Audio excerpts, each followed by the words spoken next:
What I want to show you today is how our radio station, WBGU-FM, handles podcast content that we chose to program for the 11 p.m. hour on weekdays, and how I kind of manage the library and how I import things so that new content gets scheduled on a weekly basis. So I'll start by going to the library and sorting myself into the podcast group. And you'll notice that there's not a lot of content here, because the things that do exist are episodes of podcast content that are 60 minutes to sometimes 2.5 hours long. So this isn't one group for, say, just one particular podcast. This is one group for all of the different podcasts that I have. And what I choose to do to make sure that I don't fill the library with these massive audio cuts is I just keep one episode of each of the podcasts that I schedule on a weekday basis in here, and then every Friday when I come in, I replace the existing episode with the next episode, and then I generate playlists, and then those new episodes will be played back the following week. So in this case, what I want to do is navigate to a hard drives or wherever the content lives. So I've got the Cemetery Go-Go podcast that I schedule. And you can see that the existing one was episode 30. So I'm now looking at my library and saying, well, episode 31, I want to replace episode 30 with episode 31. But I want to keep the cut ID 26063 for scheduling purposes. That way I don't have to remake a clock or do anything like that. My playlist will generate, and then I'll just have new content because I'll have replaced it.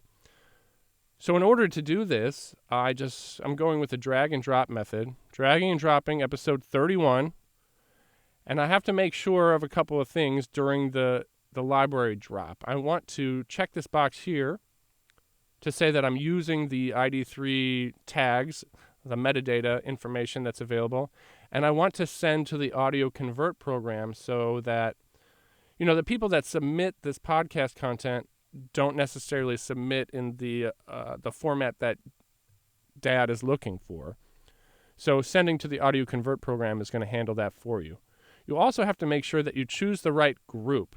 Otherwise, you end up importing this content into the incorrect or the less desirable group, and then you have to go search for it and find it and deal with it later. So make sure you take the time to go through and make all the appropriate selections here based on your workflow. Then I'm going to skip this area here because I'm not allowing Dad to create a new cut ID. I want to replace the content and keep the existing cut ID. So that's where I come down here, determine cut ID via file or provide sequential start ID, that kind of thing. I'm going to overwrite, and then I have to say, what cut number am I overwriting? So that's where the 26063 comes in, 26063. And then I'm going to hit this starting cut ID. And remember that this was approximately a 60-minute podcast episode, so it's quite a large audio file. So going through this import process takes a second, and then the dialog box shows up, and you can see already that the title has been replaced with episode 31. And once it's fully imported, it's going to start going through the audio conversion process here. And we're going to start seeing it normalizing and converting itself into the appropriate wave type file with the right sample rate and all those types of things. So again, I make a habit out of doing this. I've got several different podcasts that are scheduled for the 11 p.m. hour on a weekday basis. So I just make a habit and a routine out of on Fridays coming through and replacing all the things for the upcoming week and then generating playlists and keeping all the original cut IDs. So that's a helpful way to schedule podcast content efficiently without overloading your Dad library.